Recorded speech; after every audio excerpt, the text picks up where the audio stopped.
see all the supporters that are here for Saeed Ahmadidi. He is in prison in Iran, and his wife Naghmeh requested a visit with the president today.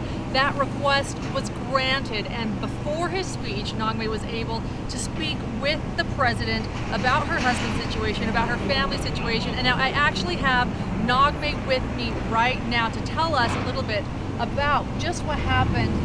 You said that you're on cloud nine, so this was a good visit. Is that right, Naghmeh? Tell us a little bit what happened there before the speech. You know, I knew he had a tight schedule, and he would. I thought he would just shake hands, say a few words, and leave. And it was a private meeting. He spent quite a number of minutes with us. He spent about over 10 minutes.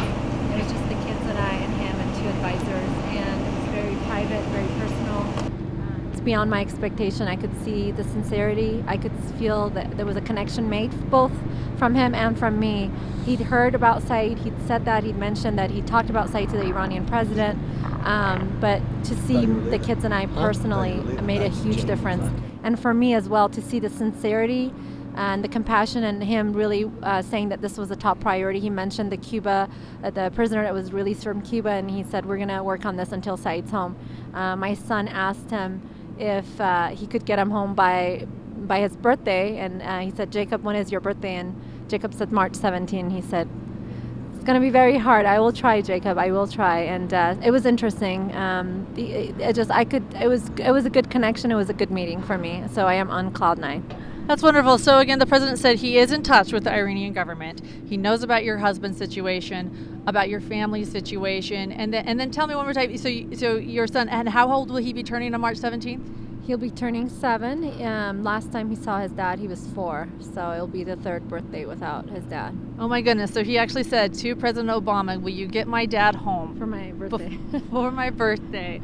And again, President Obama's response to that for Jacob's question? He said, Jacob, when is your birthday? And Jacob said March 17. He kind of went back and was shocked and said, kind of like, that's really soon. I will try, Jacob. I will try to get him home by then. So tell me, when did you find out that this request was going to happen, that you're going to be able to meet with the president? Yesterday morning, I heard through State Department that there might be a meeting, but I would get a confirmation from the White House, and I would be getting a call. And last night around, I don't know, in the evening somewhere, 5 or 6, I got a call, and I was told that the meeting is confirmed for the kids and I, and that I was meeting with the president, and we were beside ourselves. That's when Jacob was. For them that meant that meant that Daddy was coming home. They were just. I could see the a glimmer of hope, just being excited that this could mean that this Daddy's going to come home. Now I have to ask. Thank you really quickly. And you've been fasting and praying for this. Is that right? And so is this an answer to prayers?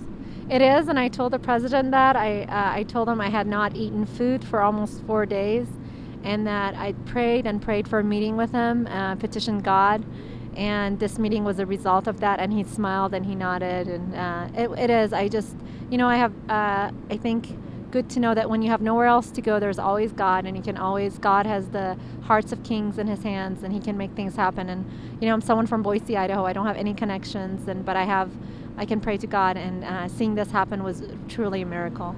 Thank you so much, Naghmeh, and thank you for that. I'm so happy for you and for your family, and thank you for letting us know how that visit went.